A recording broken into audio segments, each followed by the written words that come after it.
Hello, beautiful soul. Welcome to your sleep story. I am Teresa Noy, your radical self-love coach. I work with high-achieving women who typically put themselves last to love themselves enough to put themselves first. You deserve to love, cherish, and honor yourself without guilt because your well-being matters. It gives me great joy to be the voice that guides you into a restful sleep tonight. You are so deeply loved. Your existence is the proof. Before we begin tonight's sleep story, let's start with a relaxation session. I'm going to count down from 10 to 1, and as I do, allow yourself to let go more and more. 10. Feel the support beneath you, the support of your bed, the floor, and the earth beneath. Imagine the warm sand of a beautiful beach, cradling you, holding you with the earth's gentle strength. Allow that certainty, that solidity, to enable you to release a little more, to sink into this moment a bit more. 9. You are safe. All is well. Allow my voice to be a point of safety for you. Allow my voice to be an anchor that keeps you in a safe space. Know that my voice will only ever bring you into safe places. Feel into your body now. Notice where you might be holding tension. Maybe your feet, your hands, your face, or your belly. Just release it all. Your body has worked hard for you today. It's time for it to rest. It deserves rest. 8. Today is done. Whatever has been, has been. Whatever will be, will be. All you have is now. So thoughts about the day that just was, or days that are to come, don't serve you right now. Allow that realization to enable you to settle into this moment more. 7. This is your moment. You have nowhere to be, nowhere to go. The only place you need to be is here, enjoying this cozy sleep story and the sound of my voice. You deserve it. 6. You deserve it. You deserve rest. You deserve sleep. You deserve to be here. Allow that fact to help you let go a little more. 5. Perhaps allow yourself to feel a little gratitude now. Gratitude for this moment. Gratitude for the ability to rest.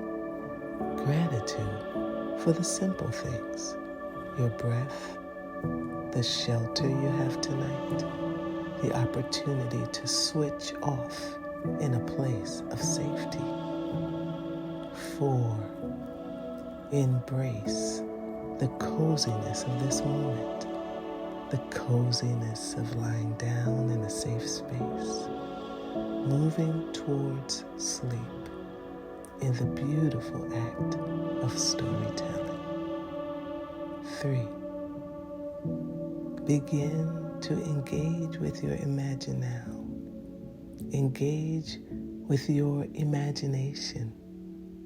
Picture a beach in the Caribbean, a secluded spot on the beautiful island of Barbados, isolated from the rest of the world, or another favorite spot that you may have. Allow yourself to engage. Bring that picture to mind and check in with your body again. Make sure you're not holding tension anywhere. Release and allow yourself to sink a little deeper. 2. Completely let go now as I tell you tonight's sleep story. The Autumn Orchard Loft. Chapter 1. The Arrival. She arrived just before dusk, when the sky was dressed in soft gold and the orchard held its breath in quiet reverence. The drive had been long in the best way, each mile gently unspooling the tension she didn't realize she had. Winding roads curved through hills adorned in rust and amber, as if the land itself had decided to soften. The gravel crunched beneath her tires like dry leaves underfoot, a sound that belonged entirely to autumn. The loft came into view, then a small structure nestled above an old barn, half hidden behind rows of apple trees. It looked less like a building and more like a secret, something whispered into the world by someone who knew the weight of doing and the gift of stopping. She stepped out of the car and inhaled deeply. The air was laced with cinnamon, wood smoke, and the sweetness of fallen apples, like someone had blended the season into a breath. Her shoulders dropped a little more with each inhale, her pace slowing not by intention, but by invitation. There was no need to knock. A stone shaped like a heart marked the key's hiding place, just as promised. She climbed the wooden stairs slowly, deliberately, as though the ascent itself was part of the welcome. The door opened with a soft creak, not harsh or startling, but familiar. Inside, warmth wrapped around her immediately, quiet and complete. The loft was small, but not in a way that limited. It was intimate, considered. A patchwork quilt draped over the arm of a deep chair, its faded colors telling stories of many winters. A kettle rested beside a mug, and a glass jug of apple cider stood next to a jar of mulling spices tied with twine. Everything had been placed not just with care, but with love. She moved through the space slowly, allowing her senses to catch up with her arrival. A sweater draped over the bed's footboard, a lamp with an amber shade glowing low in the corner, the faint tick of the wood-burning stove as it cast gentle flickers across the ceiling. Even time seemed to have stepped back a little. On the bedside table, she found a small piece of folded paper with a handwritten question. What would it feel like to be completely unrushed? She didn't need an answer yet. The question was enough. She warmed the cider on the stove, the scent rising like memory, spiced, golden, familiar. When she poured it into the waiting mug and took the first sip, it filled her from the inside out, spreading warmth like light filtering through leaves. She wrapped herself in the quilt and sank into the chair by the window, gazing out over the orchard. Leaves were falling now, drifting like feathers. No hurry, no resistance, just grace. Red, gold, and copper spiraled through the air and landed softly, as if the earth was catching each one with tenderness. Something in her mirrored them, a soft release, a gentle descent into stillness. She listened to the quiet, the crackle of the stove, the whisper of wind brushing the window pane, the creak of the old floor settling beneath her. Nothing pressed in, nothing pulled at her. There was only this moment, sweet and slow, like honey stirred into warm tea. And in that moment, she began to remember something she hadn't felt in a while. She didn't have to earn her rest. She could simply receive it. Chapter 2, The Morning Drift. Morning arrived like a hush, not a sound, but a sensation, soft and weightless, like flannel sheets brushing bare skin.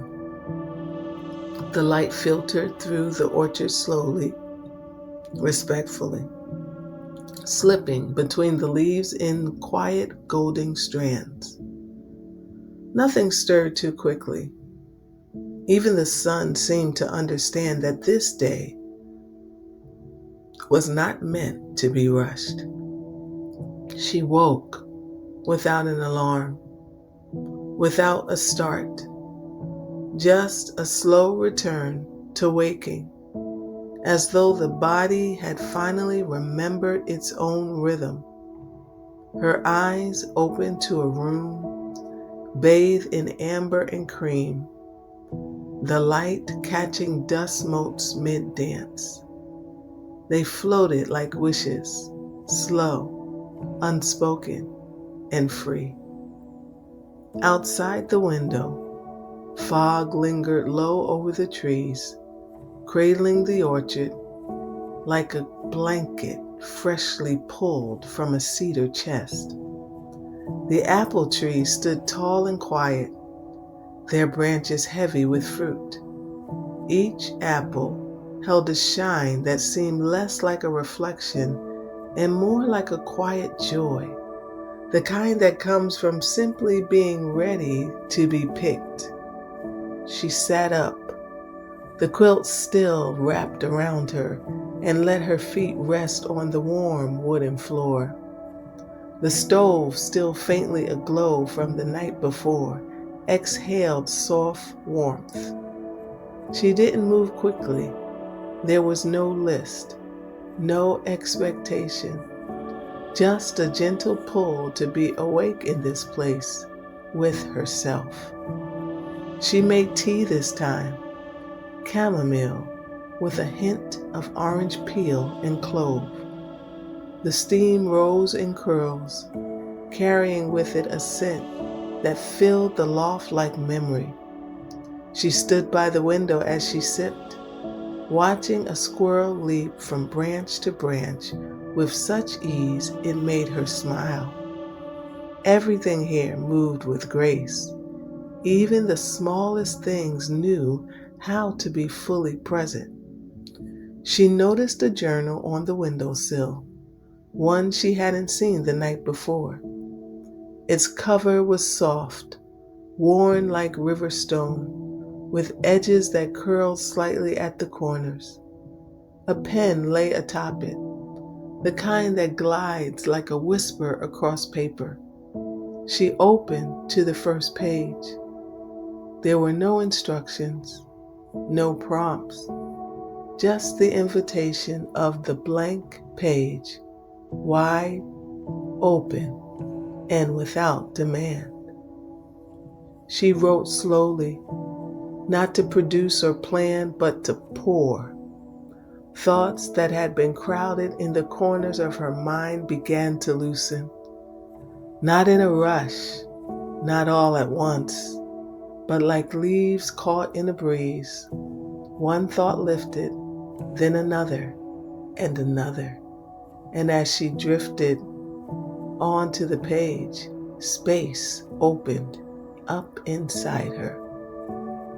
There were no solutions needed, no conclusions, just the sound of pen on paper, the scent of tea, the creak of trees, and her breath, steady now, deep and even. Outside, a blue jay called out, sharp and bright, a punctuation mark in the morning stillness.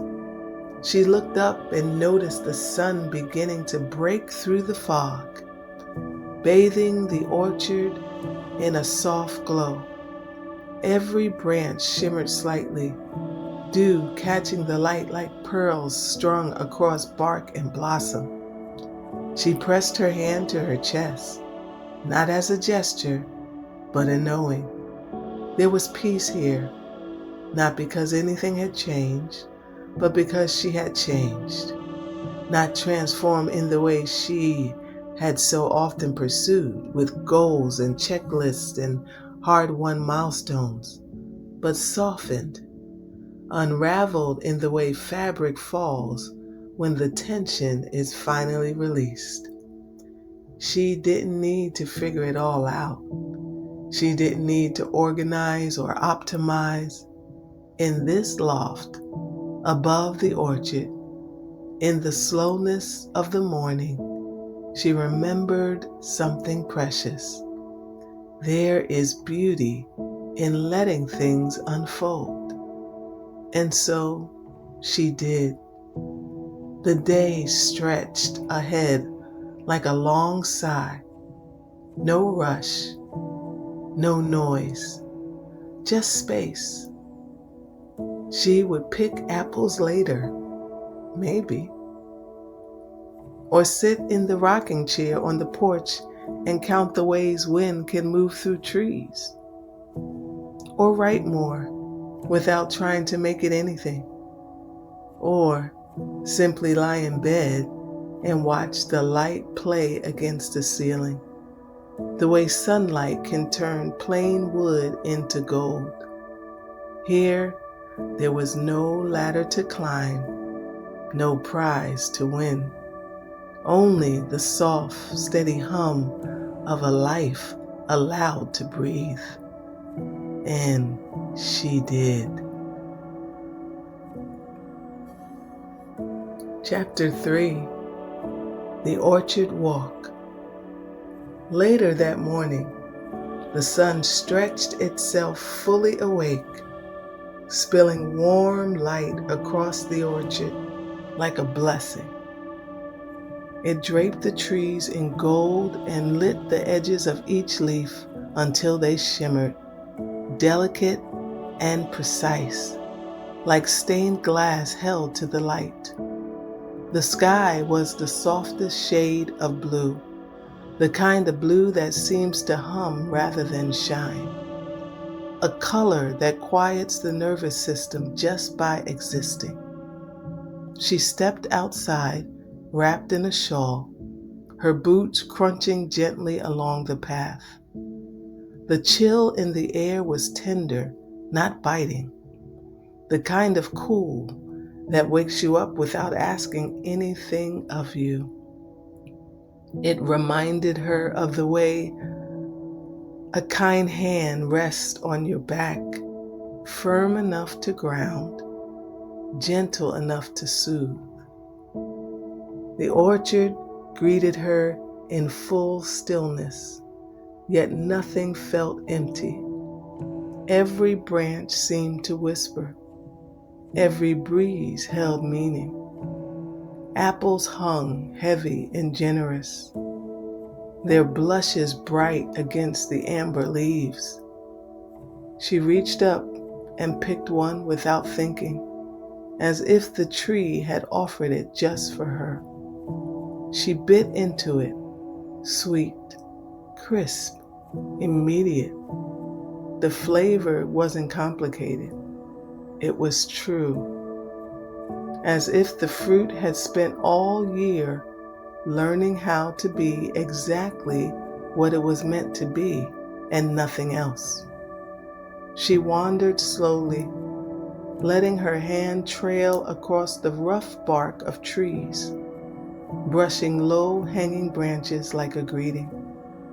Her feet knew where to go, even if her mind did not.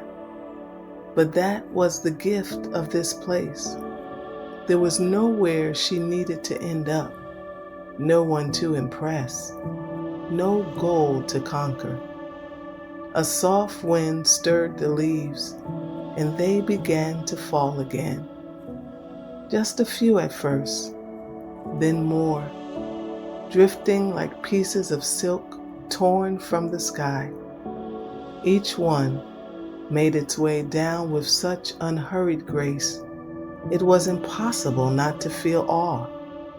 She paused beneath one tree and tilted her head back to watch. It felt like standing inside a prayer. She could feel herself loosening further, the tight coil of what's next unraveling with every step. Not everything needed to be solved.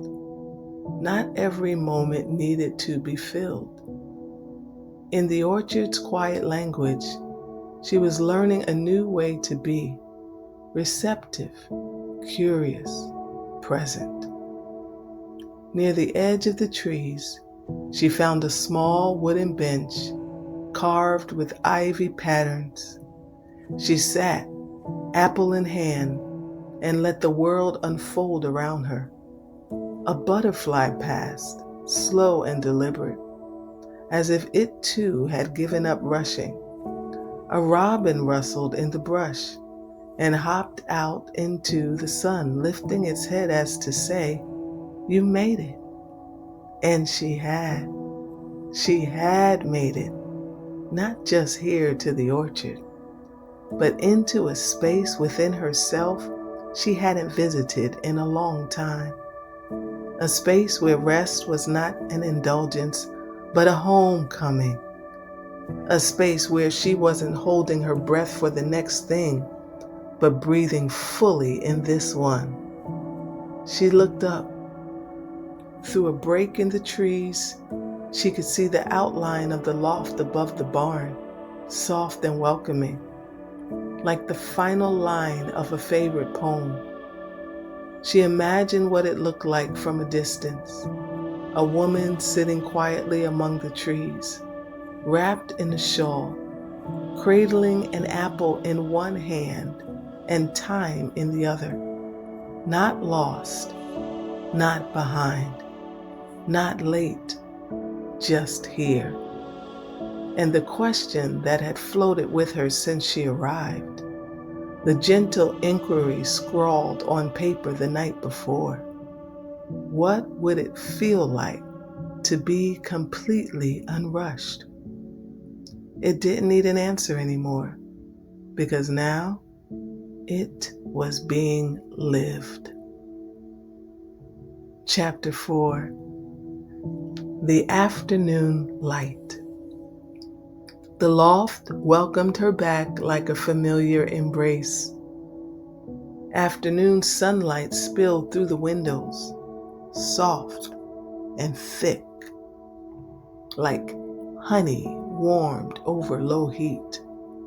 The shadows had lengthened, but they moved gently, as if they too had adopted the pace of the orchard, slow, sacred, unbothered by time. She slipped off her shawl and returned to the chair by the window, the quilt still waiting there like a promise kept. From this angle, the view had shifted ever so slightly. More gold, more hush, more depth to the color of things. The orchard, in its quiet brilliance, had not changed much, but she had. A soft breeze passed through the cracked window and carried with it the earthy scent of moss, ripe apples, and sun-warmed bark. She inhaled deeply, and it filled her chest in a way that felt holy, like receiving something you didn't know you needed until it arrived. On the small table beside her, the journal lay open to a blank page. She didn't reach for the pen, not yet. Instead, she listened, not with her ears, but with the whole of her body. The way you listen when you know the moment is speaking, even if no words are being said. Outside, a single leaf clung to a branch that trembled in the breeze. It quivered for a long while before finally letting go, twirling down in elegant spirals. She followed it with her eyes, and as it landed, something in her exhaled. There was no sadness in the falling, only grace. She looked around the loft with new eyes. Every detail, once simply charming, now felt radiant. The way the wooden beams arched like open arms, the tiny bubbles in the window glass that caught the light just so, the worn edges of the bookshelf, each nick a memory of hands that once reached for wisdom and wonder. There was no music playing, and yet the room thrummed with melody, a kind of stillness that sang. It echoed not in her ears, but in her bones, a lullaby she hadn't known she was waiting to hear. She stood and walked barefoot across the room, letting the wood creak beneath her like an old friend's laughter. There was a mirror in the corner, slightly tarnished, framed in chipped white paint. She caught her reflection and paused. There was a softness to her face now, not from rest alone, but from presence, from release. The lines of focus and striving had been smoothed by sunlight and cider, quiet and curiosity.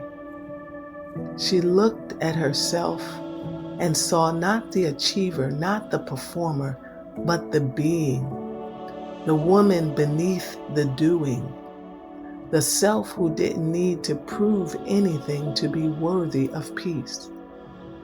She whispered a thank you, not to the room, not even to the day, but to herself.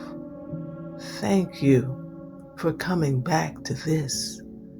Thank you for remembering. She returned to the window and pulled the blanket around her once more.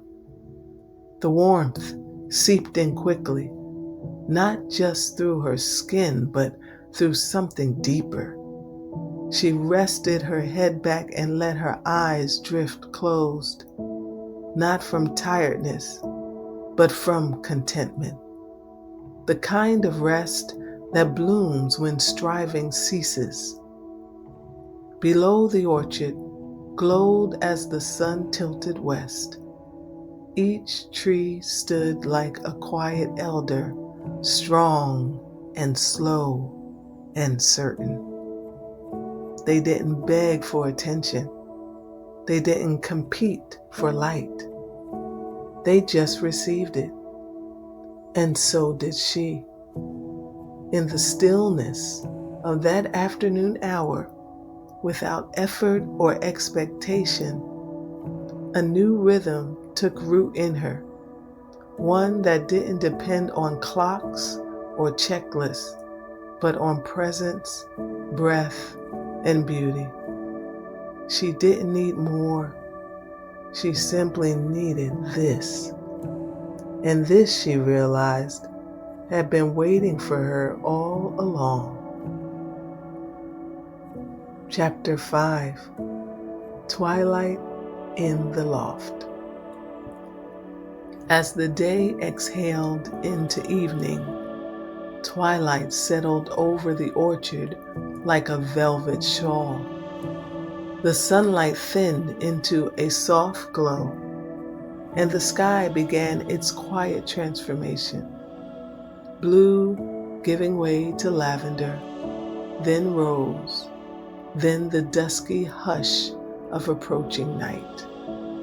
The trees stood still now, as if they too were in awe of the changing light. Inside the loft, everything softened with the sky. Shadows stretched longer across the floorboards, pooling gently like watercolor. The flicker of the wood-burning stove grew more pronounced, casting golden patterns against the walls. Dancing leaves, imagined wings, the flick of a candle's memory. The world outside and the world within had found the same rhythm, and she moved inside it like a melody unfolding one note at a time. She lit a few candles across the windowsill, their flames small but steady. Pools of amber light bloomed around them, filling the room with a hush that felt both sacred and familiar. It was the kind of light that didn't demand to be bright. It simply offered presence. She moved with care now, not because she was afraid of breaking anything, but because everything felt so precious. Even her own steps, even her own breath. In the small kitchen nook, she prepared a simple supper. A slice of apple tart left by the host, a wedge of aged cheddar, and warm, crusty bread. She plated it thoughtfully, each item placed not for appearance but intention. Nourishment, she was beginning to realize, was not just about food. It was about attention, about how fully you show up to what is in front of you. She carried her plate to the table by the window and sat down, the candles flickering gently beside her. Outside, the orchard faded into silhouette. A few stars pricked through the lavender sky, patient and quiet. She ate slowly, savoring the tartness of the apple, the salt of the cheese, the warmth of the bread. With each bite, her body relaxed further, as if it had been waiting for this simple act of kindness. She was not multitasking, not mentally rehearsing tomorrow, not mentally revising yesterday. She was here with the bread, with the tart, with herself. After the last bite, she set her fork down, not with finality, but with grace, and leaned back in her chair. There was nothing else she needed. The loft hummed with contentment, as if the space itself recognized her return to presence. She returned to the rocker, quilt in hand, and watched as the final traces of daylight disappeared. In the darkness, the trees outside became gentle shadows, their forms soft and certain.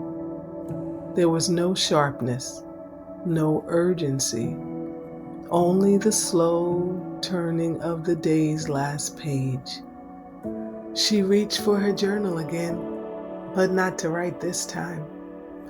She simply held it in her lap, her hand resting on the cover. It was enough. Everything was.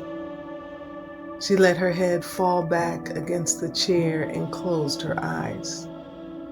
The warmth of the quilt, the scent of cinnamon still lingering in the air, the quiet crackle of the fire. Each sound, each sensation was like a note in a lullaby written just for her. And still, that one question from the first night remained, not as an inquiry to be answered, but as a companion. What would it feel like to be completely unrushed?